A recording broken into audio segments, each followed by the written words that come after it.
إن الحمد لله نحمده ونستعينه ونؤمن به ونتوكل عليه ونعوذ بالله من شرور أنفسنا ومن سيئات أعمالنا من يهده الله فلا مضل له ومن يضلله فلا هادي له وأشهد أن لا إله إلا الله وحده لا شريك له وأشهد أن محمدا عبده ورسوله أرسله بالهدى ودين الحق ليظهره على الدين كله ولو كره المشركون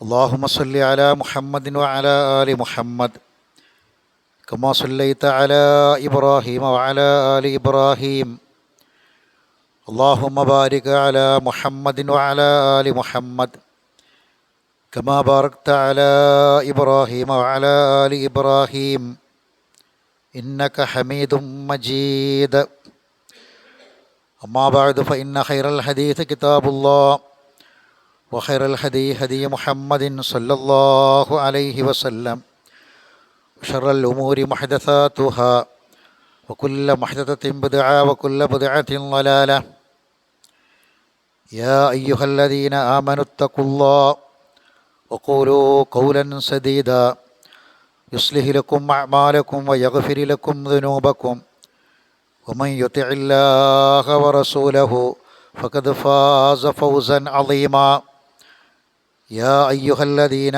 آمنوا اتقوا الله حق تقاته فلا تموتن إلا وأنتم مسلمون أعوذ بالله من الشيطان الرجيم ولا تفسدوا في الأرض بعد إصلاحها وادعوه خوفا وطمعا إن رحمة الله قريب من المحسنين.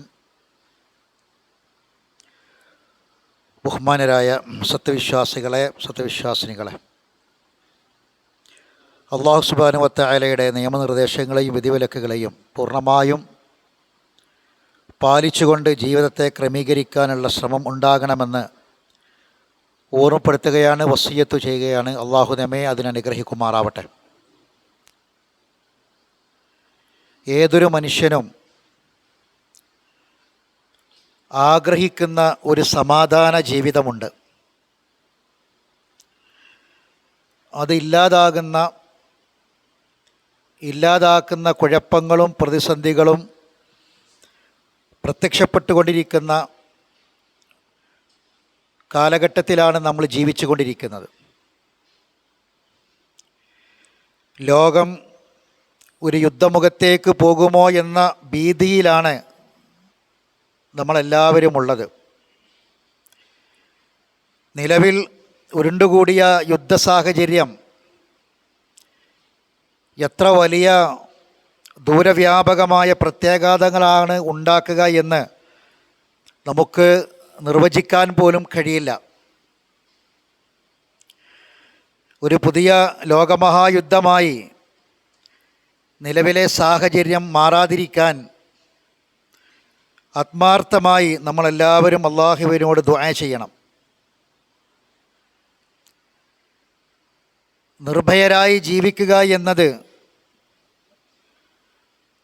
അല്ലാഹു സുബ്ഹാനഹു വ തആല ഭൂമിയിലെ മനുഷ്യർക്ക് നൽകിയിട്ടുള്ള പ്രകൃതിപരമായ സവിശേഷതയാണ്.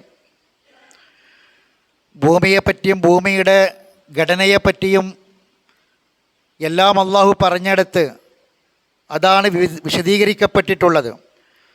ഭൂമിയുടെ ഉപരിഭാഗത്തുണ്ടാകുന്ന ഒരു ചെറിയ ചലനം പോലും അത് ഭൂമിയെ ബാധിക്കാതിരിക്കാൻ അല്ലാഹു പർവ്വതങ്ങൾ നാട്ടിയെന്ന് പറഞ്ഞു, ഭൂമിയെ തൊട്ടിലാക്കി എന്ന് പറഞ്ഞു.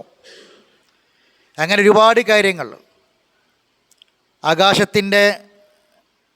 ഭൂമിക്ക് മുകളിലുള്ള ആകാശത്തിൻ്റെ ആവരണത്തെക്കുറിച്ചും അതിൻ്റെ ഘടനയെക്കുറിച്ചും എല്ലാം അല്ലാഹു ഖുർആനിൽ വിശദീകരിച്ചത് ഭൂമിയിൽ ജീവിക്കുന്ന മനുഷ്യർ നിർഭയരായിരിക്കുക എന്നതാണ്. ഇസ്ലാമിൻ്റെ പ്രത്യേകത ഏതാണ്? മനുഷ്യ ജീവിതത്തിന് ഇസ്ലാം നൽകുന്ന സവിശേഷമായ സന്ദേശം അതാണ്. 5 കാര്യങ്ങളിൽ മനുഷ്യർ സുരക്ഷിതത്വം ഉണ്ടാകണം, നിർഭയത്വം ഉണ്ടാകണം. 5 കാര്യങ്ങൾ നിർബന്ധമായും മനുഷ്യന് കിട്ടണം. 1, ജീവിക്കാനുള്ള അവകാശം ഭൂമിയിൽ, അത് നിഷേധിക്കപ്പെടാൻ പാടില്ല, ജീവിക്കാനുള്ള അവകാശമുണ്ടാകണം. 2, ഈ ഭൂമിയിൽ അവന് അഭിപ്രായ സ്വാതന്ത്ര്യമുണ്ടാവണം. 3, അവൻ്റെ ചിന്താ സ്വാതന്ത്ര്യമുണ്ടാകണം. 4, മനുഷ്യൻ്റെ അഭിമാനം സംരക്ഷിക്കപ്പെടണം. മാനത്തോടെ ജീവിക്കാൻ, മാനം കെട്ടി ജീവിക്കേണ്ട അവസ്ഥ ഉണ്ടാവരുത്. അഭിമാനത്തോടെ ജീവിക്കാൻ ഭൂമിയിൽ മനുഷ്യന് സാധിക്കണം. മനുഷ്യൻ്റെ സ്വത്തിന് സുരക്ഷിതത്വം കിട്ടണം, അവൻ്റെ സമ്പത്തിന് സുരക്ഷിതത്വം കിട്ടണം. ഇതെല്ലാം ഈ ഭൂമിയിൽ മനുഷ്യന് അടിസ്ഥാനപരമായി വേണ്ട കാര്യങ്ങളാണ്. ഈ സംരക്ഷണങ്ങളെല്ലാം അല്ലാഹു തആല വകവെച്ചു കൊടുക്കുന്ന നിയമങ്ങളും നിർദ്ദേശങ്ങളുമൊക്കെയാണ് ഇസ്ലാമിലൂടെ അല്ലാഹു തആല മനുഷ്യർക്ക് നൽകിയിട്ടുള്ളത്. ഇപ്പോൾ നമ്മൾ ഭൂമിയിൽ നിർഭയത്വത്തോടു കൂടി ജീവിക്കുന്നു എന്നത് അള്ളാഹു നൽകിയ അപാരമായ അനുഗ്രഹമായിട്ടാണ് എടുത്തു പറഞ്ഞത്. ആരാണ് അല്ലാഹു? അല്ലദീ അത്അമഹും മിൻ ജൂഇൻ വ ആമനഹും മിൻ ഖൗഫ്. നിങ്ങൾക്ക് അല്ലദീ അത്അമഹും മിൻ ജൂഅ്, വിശപ്പിൽ നിന്ന് മോചനം കിട്ടാൻ നിങ്ങൾക്ക് ഭക്ഷണം നൽകി പടച്ചോൻ. അപ്പോൾ വിശപ്പ് മാറിയതിന് മാത്രം കാര്യമില്ല. വ ആമനഹും മിൻ ഖൗഫ്, ഭയത്തിൽ നിന്ന് നിർഭയത്വം നൽകി. ഭക്ഷണം കഴിച്ചിട്ട് മാത്രം കാര്യമില്ല, അതിന് സൗകര്യം ഉണ്ടായതുകൊണ്ട് മാത്രമില്ല കാര്യമില്ല. മറിച്ച് എന്ത് വേണം? പേടിക്കാതെ നിർഭയത്വത്തോടെ ജീവിക്കണം. ജീവിക്കുന്ന ഫ്ലാറ്റ് ഏത് സമയത്ത് തകർക്കപ്പെടും, ഇതിന് മുകളിൽ ഏത് സമയത്ത് മിസൈൽ വന്ന് പതിക്കും, ആ ഒരു ആശങ്കയിൽ യുദ്ധമുഖത്ത് ജീവിക്കുന്നവർക്ക് ഭക്ഷണത്തിൻ്റെ ടേസ്റ്റ് അറിയാൻ കഴിയുമോ? വെള്ളത്തിൻ്റെ രുചി അറിയാൻ കഴിയുമോ? അപ്പോൾ അതുമാത്രമല്ല, അല്ലദീ അത്അമഹും മിൻ ജൂഇൻ വ ആമനഹും മിൻ ഖൗഫ് എന്നാണ്.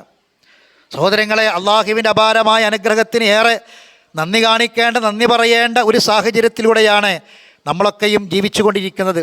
നബി സല്ലല്ലാഹു അലൈഹി വസല്ലം പറഞ്ഞു,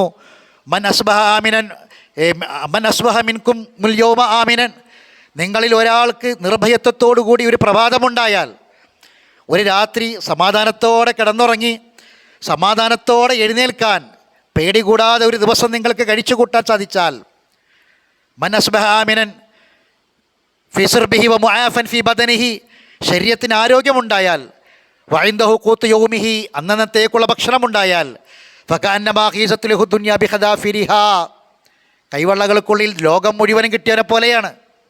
ഇല്ലെങ്കിലോ ലോകത്തിന് വേണ്ടി, ലോക സൗകര്യങ്ങൾക്ക് വേണ്ടി, മറ്റുള്ള താല്പര്യങ്ങൾക്ക് വേണ്ടിയൊക്കെയും മനുഷ്യനെ കൊന്നുകൊണ്ടിരിക്കുമ്പോൾ നമ്മൾ ചിന്തിക്കേണ്ട ഏറ്റവും പ്രധാനപ്പെട്ട കാര്യമാണ് റസൂലി പറഞ്ഞത്. ലോകം മുഴുവനും 2 കൈവള്ളകൾക്കുള്ളിൽ കെട്ടിയവനെ പോലെയാണ്. സുരക്ഷിതത്വത്തോടെ നിർഭയത്വത്തോടെ ഒരു രാവ് പുലരാൻ കഴിയുക, ജീവിക്കാൻ കഴിയുക എന്ന് പറയുന്നത് അള്ളാഹു നൽകിയ അപാരമായ അനുഗ്രഹമാണ്. ആ അനുഗ്രഹത്തിന് നന്ദി കാണിക്കാൻ സാധിക്കണം. മനുഷ്യനെ സൃഷ്ടിക്കാൻ വേണ്ടി അള്ളാഹു ഉദ്ദേശിച്ച് മലക്കുകളോട് പറഞ്ഞപ്പോൾ മലക്കുകൾ ചോദിച്ച ചോദ്യം എന്നും പ്രസക്തമായി നമ്മുടെ മനസ്സിലുണ്ട്. അതജഅലു ഫീഹാ മൻ യുഫ്സിദു ഫീഹാ വയസ്ഫിക്കു ദിമാ, ഭൂമിയെ ഉണ്ടാക്കി, ഭൂമിയിൽ മനുഷ്യന് ജീവിക്കാൻ വേണ്ട എല്ലാ സൗകര്യങ്ങളും ഉണ്ടാക്കി വെച്ചു, വെള്ളം വെച്ചു, വായു വെച്ചു, എല്ലാ സൗകര്യങ്ങളും ഉണ്ടാക്കി വെച്ചിട്ട് ഭൂമിയിൽ ജീവിക്കാൻ മനുഷ്യനെ സൃഷ്ടിക്കാൻ പോവുകയാണ്. സൃഷ്ടിച്ചിട്ടില്ല, സൃഷ്ടിക്കാൻ പോവുകയാണ്. അതിനെ പിന്നെ പടക്കാൻ പോവുകയാണ്. ഭൂമിയിൽ മനുഷ്യന്മാരില്ല. ആ സമയത്ത് ആ മലക്കുകളോട് ചോദിച്ചപ്പോൾ മലക്കുകൾ ചോദിച്ച ചോദ്യമാണ് അതജഅലു ഫീഹാ മൻ യുഫ്സിദു ഫീഹാ വയസ്ഫിക്കു ദിമാ, ഭൂമിയിൽ കുഴപ്പമുണ്ടാക്കുന്ന, രക്തം ചിന്തുന്ന, ഭൂമിയിൽ കുഴപ്പമുണ്ടാക്കുന്ന, രക്തം ചിന്തുന്ന വയസ്ഫിക്കു ദിമാ, അങ്ങനെ ഒരു വിഭാഗത്തെയാണോ സൃഷ്ടിക്കുന്നതെന്നാണ് മലക്കുകൾ ചോദിച്ചത്. അള്ളാഹിൻ്റെ മറുപടി, അള്ളാഹുവിന് അങ്ങനെയുള്ള മനുഷ്യരെ പടക്കുക വഴി, ഭൂമിയിൽ സൃഷ്ടിക്കുക വഴി അള്ളാഹുവിന് ചില ഉദ്ദേശങ്ങൾ ഉണ്ട് എന്നതാണ്. ആ ഉദ്ദേശങ്ങളാണ് അല്ലാഹു തആല മനുഷ്യൻ അങ്ങനെയൊക്കെയാണ് ആയിരിക്കും എങ്കിൽ അതിൽ നിന്ന് മാറി പ്രവാചകന്മാരെ നിയോഗിച്ചു. മനുഷ്യൻ്റെ ഭൂമിയിലെ ജീവിതത്തിൻ്റെ ലക്ഷ്യമെന്താണെന്ന് പഠിപ്പിച്ചു. എന്തിനാണ് മനുഷ്യൻ ഭൂമിയിൽ ജീവിക്കുന്നതെന്ന് പഠിപ്പിച്ചു. മനുഷ്യ ജീവിതത്തിൻ്റെ നശ്വരതയെക്കുറിച്ച് ബോധ്യപ്പെടുത്തി കൊടുത്തു. അങ്ങനെ അല്ലാഹു തആല ഭൂമിയിൽ മനുഷ്യൻ എങ്ങനെയാണ് ജീവിക്കേണ്ടത് എന്നുകൂടി പഠിപ്പിച്ചു. അതിലേറ്റവും പ്രധാനമാണ് നിങ്ങൾ കുഴപ്പങ്ങൾ ഉണ്ടാക്കരുത് എന്നത്. അത് ലോകരാഷ്ട്രങ്ങളോട് മാത്രമല്ല, അങ്ങനെ ലോകരാജ്യങ്ങളോട് രാഷ്ട്രങ്ങളോടുമുള്ളൊരു കാര്യമായിട്ട് മാത്രം കണക്കാക്കണ്ട. ഒരു വ്യക്തിയോട്, ഒരു കുടുംബത്തോട്, അയൽവാസിയോട്, സഹോദരങ്ങളോട്, മക്കളോട്, വാപ്പയോട്, രക്ഷിതാക്കളോട് ഒക്കെ പറഞ്ഞു. നോക്കൂ, നിങ്ങൾ ആദിമ സമൂഹം മുതൽ തന്നെ ഇങ്ങോട്ട് പറഞ്ഞു വന്നു. പരിശുദ്ധ ഖുർആൻ വായിക്കുമ്പം നമുക്കത് കാണാൻ കഴിയും.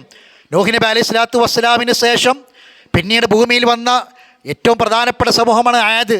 അതിനുശേഷമാണ് സമൂദ് വന്നത്.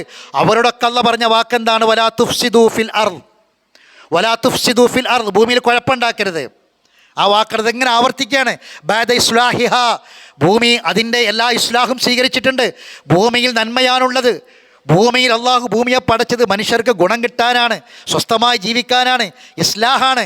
അതിനുശേഷം ഭൂമിയിൽ കുഴപ്പമുണ്ടാക്കരുത്. വദുഊഹു ഖൗഫൻ വതമഅൻ, ഈ ഭൂമിയെ സംവിധാനിച്ചതെന്ന് റബ്ബിനോട് പ്രാർത്ഥിക്കുക, ദുആ ചെയ്യുക. ആ റബ്ബിൻ്റെ ശിക്ഷയെ ഭയപ്പെട്ടുകൊണ്ട്, സ്വർഗത്തെ ആഗ്രഹിച്ചുകൊണ്ട് ഈ ഭൂമിയിൽ ജീവിക്കുന്ന മനുഷ്യന്മാർ കുറച്ചുകാലം ജീവിക്കും. അത് കഴിഞ്ഞാൽ വീണ്ടും ആൾക്കാർ വരും, വീണ്ടും ആളുകൾ വരും. അതാണ് ഖലീഫ എന്ന് പറഞ്ഞാൽ. വീണ്ടും വീണ്ടും ആളുകൾ അങ്ങനെ വന്നുകൊണ്ടിരിക്കും. എന്നാൽ എന്നും ശാശ്വതരാണ് എന്ന് കരുതരുത്. അതുകൊണ്ട് റബ്ബിനോട് എപ്പോഴും പ്രാർത്ഥിച്ചു കൊണ്ടിരിക്കുക. ഇന്ന റഹ്മത്തല്ലാഹി ഖരീബും മിനൽ മുഹ്സിനീൻ, നന്മ ചെയ്യാൻ ആഗ്രഹിക്കുന്ന, സുഹൃതം ചെയ്യുന്ന എല്ലാവർക്കും അള്ളാഹുവിൻ്റെ റഹ്മത്ത് വളരെ സമീപസ്ഥമാണ്. ഇന്ന റഹ്മത്തല്ലാഹി ഖരീബും മിനൽ മുഹ്സിനീൻ. ഇതിങ്ങനെ ആവർത്തിച്ച് അല്ലാഹ് പറയുന്നത് കാണാം. ഇത് വദുകുറു ഇത് ജഅലകും ഖുലഫാ മിൻ ബഅദി ആദിൻ വബവഅകും ഫിൽ അർളി തത്തഖിദൂന മിൻ സുഹൂലിഹാ ഖുസൂറാ. അള്ളാഹു നിങ്ങളെ ഖലീഫമാരാക്കി, പിൻഗാമികളാക്കി അങ്ങനെ പടച്ച് ഓരോ സമൂഹത്തിന് ശേഷം ഓരോ സമൂഹമാക്കി മാറ്റുകയാണ്.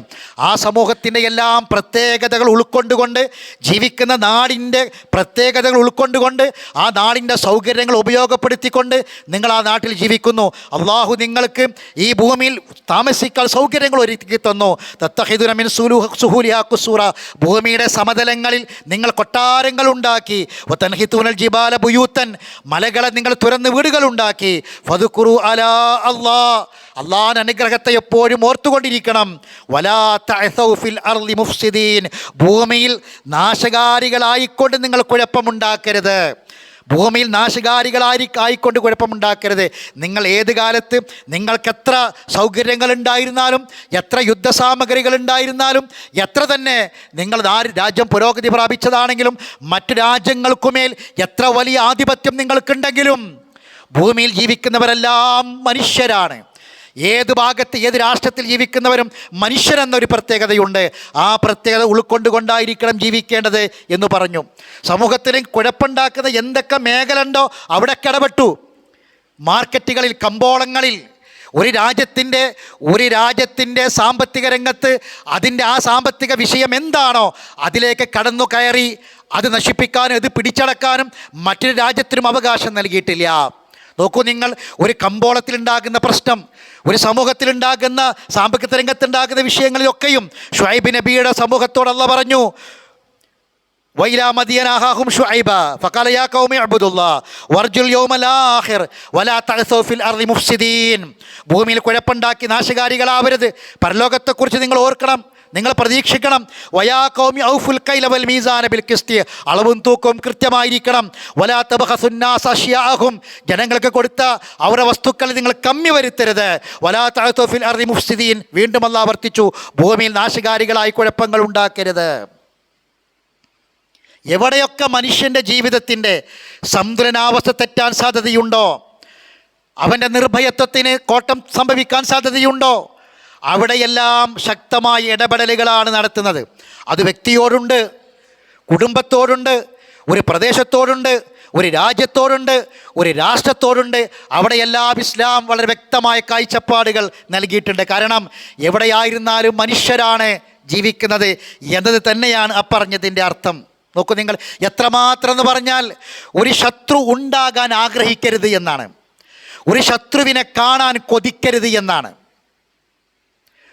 പിന്നല്ലേ ഒരു യുദ്ധം ഉണ്ടാകാൻ ആഗ്രഹിക്കുക? ഒരു ശത്രുവിനെ കാണാൻ ആഗ്രഹിക്കരുത്, ഒരു ശത്രുവിനെ ഉണ്ടാക്കരുത്. ശത്രുക്കൾ ആരും ഇല്ലപ്പോൾ നമുക്ക് ഞാനൊരു പുതിയ ശത്രുവിനെ ഉണ്ടാക്കുക പാടില്ല. ഒരു ശത്രുവിനെ ഉണ്ടാക്കുന്ന വാക്കും പ്രവൃത്തിയും, അത് അങ്ങാടിയിലാണെങ്കിലും, കമ്പോളത്തിലാണെങ്കിലും, കുടുംബത്തിലാണെങ്കിലും, അയൽപക്കത്താണെങ്കിലും ഉണ്ടാവരുത്. അയൽവാസി ഇന്നലെ വരെ മിത്രമായിരുന്നു, ഇന്ന് മുതൽ ശത്രുവാണ്. എന്തുകൊണ്ട്? എൻ്റെ പെരുമാറ്റം കൊണ്ട് ഉണ്ടാവരുത്. ഇന്നലെ വരെ മിത്രമായവൻ ഇന്ന് ശത്രുവാവരുത്. അങ്ങനെ ശത്രുക്കളെ ഉണ്ടാക്കുന്ന പ്രവണത ഉണ്ടാവരുത്. വാക്കിലും പ്രവൃത്തിയിലും സൂക്ഷിക്കണം. പുതിയ പുതിയ ശത്രുക്കളെ ഉണ്ടാക്കാൻ പാടില്ല. ശത്രുക്കൾ ഉണ്ടാവരുത്. അതുണ്ടാക്കുന്നത് ആരാണ്? അദുവല്ലാഹ്, അദുവ്വുൻ മുബീൻ, അദുവ്വുൻ മുളില്ലുൻ മുബീൻ, അൽ ഗറൂർ. ആർക്കാണ് ഈ പറഞ്ഞ നാമങ്ങൾ അല്ലാഹ് വെച്ചു കൊടുത്തത്? ഷൈത്താനിനാണ് അദുവല്ല, അള്ളാഹിൻ്റെ ശത്രുവാണ്. അദുവുൻ മുബീൻ, വ്യക്തമായ ശത്രുവാണ്. അദുവുൻ മുളില്ലുൻ മുബീൻ, വ്യക്തമായ ശത്രുവും വഴിതെറ്റിക്കുന്നവനുമാണ്. അൽ ഗറൂർ, മഹാവഞ്ചകനും ചതിയനുമാണ്. ഈ ഷൈത്താനാണ് ശത്രുക്കൾ ഉണ്ടാക്കുന്നത്. ഉണ്ടാകാൻ പാടില്ല. അതാണ് ഞാൻ പറഞ്ഞത്, ലോകം എന്ന അടിസ്ഥാനത്തിൽ മാത്രമല്ല, ഒരു വ്യക്തിക്കും ഒരു കുടുംബത്തിനും ഒരു രാജ്യത്തും ഒരു പ്രദേശത്തും അതുണ്ടാകാൻ പാടില്ല. സൂക്ഷിക്കണം, ശ്രദ്ധിക്കണമെന്ന് പറഞ്ഞു. ഇനി ഒരു ശത്രു വന്നാൽ ആ ശത്രുവിനെ കാണാൻ കൊതിക്കാൻ പാടില്ല, ആഗ്രഹിക്കാൻ പാടില്ല. ഇനി അങ്ങനെ കണ്ടാൽ എന്തു ചെയ്യണമെന്ന ഇസ്ലാമികമായ നിയമവും മര്യാദയും പഠിപ്പിക്കപ്പെട്ടു. എന്താണ് ഇതിൻ്റെയൊക്കെ കാരണം? ശത്രു ഉണ്ടായാൽ എന്താ പ്രശ്നം? ഒരു പക്ഷേ ജീവൻ നഷ്ടമാകും, സമ്പത്ത് നഷ്ടമാകും, മനസ്സമാധാനം പോകും. ജീവൻ ഉണ്ടായാൽ തന്നെ മനസ്സമാധാനം ഉണ്ടാകൂല, നിർഭയത്വം ഉണ്ടാകൂല, അവസാനം ജീവൻ വരെ പോകാം. നോക്കൂ നിങ്ങൾ, ജീവജാലങ്ങൾക്കിടയിലെ ശത്രുതയേക്കാൾ, ജന്തുജാലങ്ങൾക്കിടയിലെ ശത്രുതയേക്കാൾ നോക്കൂ നിങ്ങൾ മനുഷ്യനിടയിലെ ശത്രുത. തിരിച്ചറിവുണ്ടാകേണ്ട മനുഷ്യൻ. 2024 കണക്ക്, 25 കണക്ക് പുറത്തു വന്നിട്ടില്ല. 2024 കണക്ക്, 25 ഇന്ന് വരെയുള്ള കണക്ക് വന്നിട്ടില്ല. 24 കണക്ക് ക്ലോസ് ചെയ്തപ്പോൾ കണ്ടൊരു കണക്കുണ്ടെന്നാണെന്നറിയോ? മനുഷ്യനെ വന്യജീവികളും മൃഗങ്ങളും എല്ലാം കൂടി കൊന്ന കണക്ക് 66 മാത്രമാണ്. അതിൽ 46 പാമ്പ് കടിച്ചും തേനീച്ച കുത്തിയും തേള് കടിച്ചും കടുന്നൽ കുത്തിയുമൊക്കെയുള്ള മരണമാണ് 64-ൽ 46. 20 മാത്രമേ ഉള്ളൂ പുലി തിന്നും കടുവ തിന്നും കരടിയും സിംഹമൊക്കെ ആക്രമിച്ചിട്ട് മനുഷ്യനെ കൊന്നത് 20 മാത്രമേ ഉള്ളൂ. എന്നാൽ മനുഷ്യനെ കൊന്നത് 24-ൽ പച്ചക്ക് കൊന്നത് നമ്മുടെ കൊച്ചു കേരളത്തിലെ കണക്ക് മാത്രമാണ് പറയണത്. കേരളത്തിൽ മാത്രം കൊന്നത് 300-ലധികമാണ്. അപ്പുറത്തേക്കാണ് മനുഷ്യനെ കൊന്നത്. രാധയെ കടുവ പിടിച്ചത് എന്തിനാ? അതിനെ തിന്നാനാണ് അതിനെ കൊന്നത്. കടുവ പിടിച്ചത് അല്ലേ? മനുഷ്യനെ കൊന്നത് എന്തിനാ? തിന്നാനാ ആണോ? അല്ല. അപ്പം നമ്മൾ ചിന്തിക്കണം, മനുഷ്യനെ കൊന്നുകൊണ്ടിരിക്കുന്ന ഈ ഒരു കാര്യത്തെ ഒരിക്കലും ന്യായീകരിക്കാൻ പറ്റില്ല. 70,000-ഓളം 75,000-ത്തിലധികമാണത്രേ കഴിഞ്ഞ ദിവസം വന്ന കണക്ക് ഫലസ്തീനിലെ മനുഷ്യരെ ബോംബിട്ട് കൊന്നത്, ആക്രമിച്ചു കൊന്നത്. അതിൽ 2/3 ഭാഗം നിരപരാധികളായ സ്ത്രീകളും കുട്ടികളുമാണ്. ഒരിക്കലും ന്യായീകരിക്കാൻ കഴിയില്ല. അപ്പോൾ ലോകമാകട്ടെ, ഭൂമിയിൽ നമ്മൾ ജീവിക്കുന്ന പ്രദേശമാകട്ടെ, എവിടെയാകട്ടെ, മനുഷ്യൻ ജീവിക്കുമ്പോൾ മനുഷ്യൻ്റെ ജീവന് വില കൽപ്പിക്കണം. ആ വില എന്താണെന്ന് ബോധ്യപ്പെടുത്തി തരുന്ന മതമാണ് ഇസ്ലാം. റസൂലുള്ളാഹി പറഞ്ഞു, യാ അയ്യുഹന്നാസ്, അല്ലയോ മനുഷ്യരെ, ലാ തതമന്നൗ ലിഖാഅൽ അദുവ്, ശത്രുക്കളെ കാണാൻ നിങ്ങൾ കൊതിക്കരുത്. ശത്രു ഉണ്ടാകണമെന്ന് കൊതിക്കരുത്. യുദ്ധം നടക്കണമെന്ന് ആഗ്രഹിക്കരുത്. ശത്രുവിനെ കാണാൻ നിങ്ങൾ കൊതിക്കരുത്. വസലുല്ലാഹൽ ആഫിയ, നിങ്ങൾ അല്ലാഹുവിന്റെ ആഫിയത്തിനെ ചോദിക്കണം. ഫഇദാ ലഖീതും, ഇനി നിങ്ങൾ കണ്ടുമുട്ടിയാൽ, ചിലപ്പോൾ ചില സാഹചര്യങ്ങൾ, ലോകത്തിലെ ചില അവസ്ഥകൾ, ചില സാഹചര്യങ്ങൾ, ചില പ്രത്യേകമായ കാരണങ്ങളൊക്കെ യുദ്ധത്തിനുണ്ടാകാം. മുസ്ലിമീങ്ങൾക്കും യുദ്ധം നടത്തേണ്ടി വന്നിട്ടുണ്ട്. അതിൻ്റെ കാരണങ്ങളുണ്ട്, ഇസ്ലാം അനുവദിച്ചതുണ്ട്. ഇസ്ലാം പറഞ്ഞ യുദ്ധവും യുദ്ധ സാഹചര്യങ്ങളും ഉണ്ടായിട്ടുണ്ട്. ഇനി അങ്ങനെയുള്ള സാഹചര്യങ്ങളുണ്ടായി, അങ്ങനെ ഉണ്ടായി നിങ്ങൾ ശത്രുവിനെ മുന്നിൽ കണ്ടാൽ, ഫൈദാലക്കിത്തും ഫസ്ബിറു, നിങ്ങൾ നല്ല ക്ഷമ പാലിക്കണം. വഅലമു അന്നൽ ജന്നത തഹ്ത ദിലാലി സുയൂഫ്, കാരണം വാളിനടിയിൽ സ്വർഗം വാളിൻ്റെ തണലിലാണെന്ന് ഇമാം ബുഖാരി മുസ്ലിം ഉദ്ധരിക്കുന്ന ഹദീത്ത് ഉണ്ട്. എന്താണ് അതിൻ്റെ അർത്ഥം? ഇസ്ലാം വാളുകൊണ്ട് വളർന്ന മതമാണെന്നല്ല പറഞ്ഞതിൻ്റെ അർത്ഥം. മറിച്ച് ഇസ്ലാമിക യുദ്ധം നടക്കുമ്പോൾ യുദ്ധ സാഹചര്യത്തിൽ പിന്നോട്ട് ഓടാൻ പാടില്ല. യുദ്ധ സാഹചര്യത്തിൽ നിലയുറപ്പിക്കണം. കാരണം അവിടെ വധിക്കപ്പെടും, അംഗവൈകല്യങ്ങൾ ഉണ്ടാകും, അവിടെ മരണം മുന്നിൽ കാണേണ്ടി വരും. അങ്ങനെയൊക്കെ ഉണ്ടാകുമ്പോൾ റസൂലുള്ളാഹിന്റെ കൂടെ യുദ്ധത്തിന് പുറപ്പെട്ട ആളുകൾ പിന്തിരിഞ്ഞു പോകാൻ പാടില്ല. യുദ്ധത്തിൽ നിന്ന് തിരിഞ്ഞു പോകുന്നത് മഹാപാപങ്ങളിൽ 7 മഹാപാപങ്ങളിൽ 7ാമത്തെ പാപമായി എണ്ണി. എന്നിട്ട് റസൂൽ പറഞ്ഞതിൻ്റെ ബാക്കി ഇതാണ്, പ്രാർത്ഥിക്കണം. എന്താ പ്രാർത്ഥിക്കേണ്ടത്? അല്ലാഹുമ്മ മുൻസിലൽ കിതാബ് വമുജ്രിയ സഹാബ് വഹാസിമൽ അഹ്സാബ് അഹ്സിംഹും വൻസുർനാ അലൈഹിം. അല്ലാഹുമ്മ മുൻസിലൽ കിതാബ്, വേദഗ്രന്ഥം ഇറക്കിയ അല്ലാഹുവേ, മേഘങ്ങളെ നിയന്ത്രിക്കുന്ന ചലിപ്പിക്കുന്ന അല്ലാഹുവേ, സഖ്യസംഘങ്ങളെ നശിപ്പിച്ച അല്ലാഹുവേ, നീ അവർക്കെതിരിൽ ഞങ്ങൾക്ക് വിജയം തരണമേ എന്ന പ്രാർത്ഥിക്കണമെന്ന് റസൂലുള്ളാഹി സ്വല്ലല്ലാഹു അലൈഹി വസല്ലം പഠിപ്പിച്ചു. അപ്പോൾ ഇസ്ലാം മുന്നോട്ട് വെക്കുന്നത് സമാധാനമാണ്. ലോക സമാധാനത്തിന് വേണ്ടി ആഗ്രഹിക്കുക, ലോക സമാധാനത്തിന് വേണ്ടി പ്രാർത്ഥിക്കുക. ലോകത്ത് ഇന്ന് യുദ്ധങ്ങൾ നടക്കുമ്പോൾ അതിൻ്റെ കാരണങ്ങളും അതിൻ്റെ ജയപരാജയങ്ങളും ഒക്കെയുണ്ടാകാം.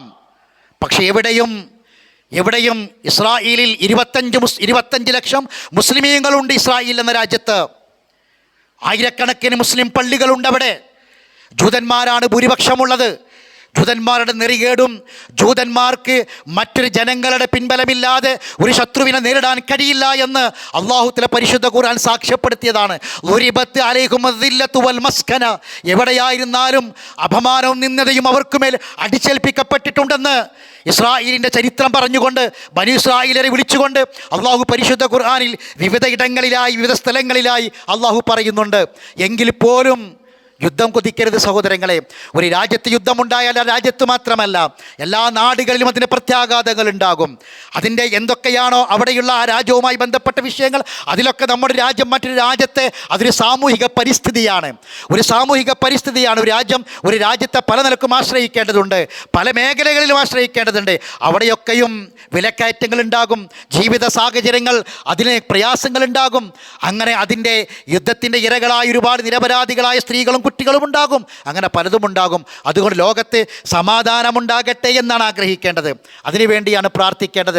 ഒരു പ്രയാസപ്പെടുന്നവനോട്, കഷ്ടപ്പെടുന്നവനോട്, ബുദ്ധിമുട്ടുന്നവനോട് നമുക്കൊരു അനുകമ്പയുണ്ടാകണം, ഒരു സ്നേഹമുണ്ടാകണം. അതാണ് വേണ്ടത്. സൗദി അറേബ്യയിൽ ഒരു സാധാരണക്കാരനായൊരു വീട്ടിലെ ഒരു ഡ്രൈവർ, അദ്ദേഹം ഒരു അപകടം പറ്റി ഗ്യാസ് പൊട്ടിത്തെറിച്ച് മരിച്ചപ്പോൾ തൻ്റെ മകനാണെന്ന് പറഞ്ഞ് ആ അന്ത്യകർമ്മങ്ങളുടെ സമയത്ത് പൊട്ടിക്കരഞ്ഞ ആ മനുഷ്യൻ പറഞ്ഞു, ഞാൻ ജീവിച്ചിരിക്കുന്ന കാലവും എൻ്റെ സമ്പത്ത് എൻ്റെ മക്കൾ ഉപയോഗിക്കുന്ന കാലഘട്ടം അത്രയും അവന് എത്രയാണോ ഞാൻ ശമ്പളം കൊടുത്തത് ആ ശമ്പളം അവൻ്റെ കുടുംബത്തിന് വേണ്ടി ഞാൻ എത്തിച്ചു കൊടുക്കുമെന്ന് എഗ്രിമെൻ്റ് എഴുതി വെച്ച ഒരു കഫീലിനെ കുറിച്ച് നമ്മൾ വായിച്ചു. അതാണ് മനുഷ്യ സ്നേഹം എന്ന് നമ്മൾ മനസ്സിലാക്കണം. ഒരാളുടെ പ്രയാസം സ്വന്തം പ്രയാസമായി കാണാൻ, ഒരാളുടെ പ്രയാസം സ്വന്തം പ്രയാസമായി കാണാനും, ഒരാളുടെ സന്തോഷം സ്വന്തം സന്തോഷമായി കാണാനുമുള്ള വിശാലമായൊരു മനസ്സിൻ്റെ ഉടമകളായി മാറാൻ നമുക്ക് സാധിക്കണം. ലോകത്തിന് സാധിക്കണം, ലോകത്തെ ജനങ്ങൾക്ക് സാധിക്കണം. ഒരു സമൂഹത്തിനും മറ്റൊരു സമൂഹത്തിന് നേരെയുള്ള അന്യായമായ അതിക്രമങ്ങളും കയ്യേറ്റങ്ങളും ന്യായീകരിക്കാൻ കഴിയില്ല. അല്ലാഹു സുബ്ഹാനഹു വ തആല എല്ലാം കാണുന്നവനാണ്, എല്ലാം കേൾക്കുന്നവനാണ്. ആ റബ്ബിലേക്ക് കൈ ഉയർത്തുക. ആക്രമിക്കപ്പെട്ടവൻ്റെ പ്രാർത്ഥനയ്ക്ക് മുന്നിൽ മറവില്ല, ഹിജാബില്ല എന്നാണ്. അതിനുള്ള ചില മാർഗങ്ങളിലൂടെ, അവൻ്റെ ചില നടപടിക്രമങ്ങളിലൂടെ അതിന് പരിഹാരമാർഗം കാണുമെന്നാണ് നമ്മൾ മനസ്സിലാക്കേണ്ടത്. അല്ലാഹു സുബ്ഹാനഹു വ തആല ലോകത്ത് സമാധാനം പ്രദാനം ചെയ്യുമാറാവട്ടെ. നമ്മുടെ എല്ലാം നാടുകളിൽ, നമ്മുടെ മനസ്സുകളിൽ അല്ലാഹു സമാധാനം ഇറക്കി തരുമാറാവട്ടെ. റബ്ബന തഖബ്ബൽ മിന്നാ ദുആഅനാ ഇന്നക അൻതസ് സമീഉൽ അലീം വതുബ് അലൈനാ ഇന്നക അൻതത് തവ്വാബുർ റഹീം.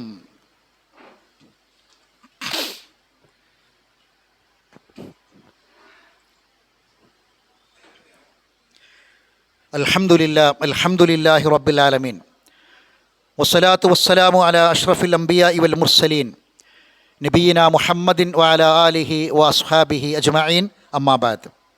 അയ്യുഹന്നാസ് ഇത്തഖുല്ലാഹ ഇബാദല്ലാഹ്. അള്ളാഹുവിൻ്റെ വിധിവിലക്കുകളെ സൂക്ഷിക്കണമെന്ന് ഒരിക്കൽ കൂടി ഓർമ്മപ്പെടുത്തുകയാണ്. മനുഷ്യജീവിതത്തിൻ്റെ എല്ലാ മേഖലകളിലും സമാധാനം വേണം. അതിലേറ്റവും പ്രധാനപ്പെട്ട ഒന്നാണ് വീടകം. വീട്ടിൻ്റെ ഉള്ളിൽ മനുഷ്യന് സമാധാനം വേണം. എവിടെയും കുഴപ്പങ്ങൾ ഉണ്ടാക്കരുത്. വീടിനകത്തും കുഴപ്പമുണ്ടാക്കുന്ന ഒരാളായി നമ്മൾ മാറരുത്. നമ്മളെ വീടിനകത്ത് നമ്മൾ ആരാണെന്ന് നമുക്കറിയാം. ചിലപ്പോൾ ഒരു വാപ്പായിരിക്കും, ഉമ്മയായിരിക്കും, സഹോദരനോ സഹോദരിയോ ഭാര്യയോ ഭർത്താവോ ആരാണോ, പെങ്ങളായിരിക്കും, ആങ്ങളയായിരിക്കും, ആരാവട്ടെ, ഒരു വീടിനകത്ത് നമ്മൾ ആരാണോ നമ്മളെക്കൊണ്ട് ആ വീട്ടിൽ ഒരു കുഴപ്പമുണ്ടാകരുത്, ഫസാദ് ഉണ്ടാകരുത്. ഇന്ന് കുടുംബകം ഏറെ പ്രയാസത്തിലാണ്. പല വീടുകളിലും കുഴപ്പങ്ങളുണ്ട്, പ്രയാസങ്ങളുണ്ട്. പല കാരണങ്ങൾ കൊണ്ടുണ്ട്, ഒന്നോ രണ്ടോ അല്ല. അതിലേറെയും ഇപ്പോൾ ഉള്ളത് വൈവാഹിക ജീവിതത്തിലെ, ദാമ്പത്യ ജീവിതത്തിലെ, കുടുംബ ജീവിതത്തിലെ വിഷയങ്ങളിൽ ഏറ്റവും പ്രധാനം ഭാര്യാഭർത്താക്കന്മാർക്കിടയിലുള്ള പ്രശ്നങ്ങളാണ്. ആ പ്രശ്നം വരുമ്പോൾ ബാക്കിയുള്ളതൊന്നും ഇല്ല എന്നല്ല, വാപ്പിയും മക്കളും തമ്മിലുള്ള പ്രശ്നം ഇല്ല എന്നൊന്നല്ല, ജേഷ്ഠാനുജന്മാർ തമ്മിൽ, ആങ്ങളെയും പെങ്ങളും തമ്മിൽ പേരിൽ ഒരു പ്രശ്നമില്ല എന്നല്ല പറഞ്ഞത്.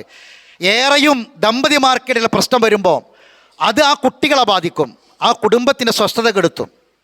അതുകൊണ്ട് സഹോദരങ്ങളെ, നമുക്ക് സമാധാനം കിട്ടാൻ എന്തൊക്കെ മാർഗങ്ങളുണ്ട് ആ മാർഗം നമ്മൾ തേടണം. പ്രാർത്ഥന അതിൻ്റെ മാർഗമാണ്.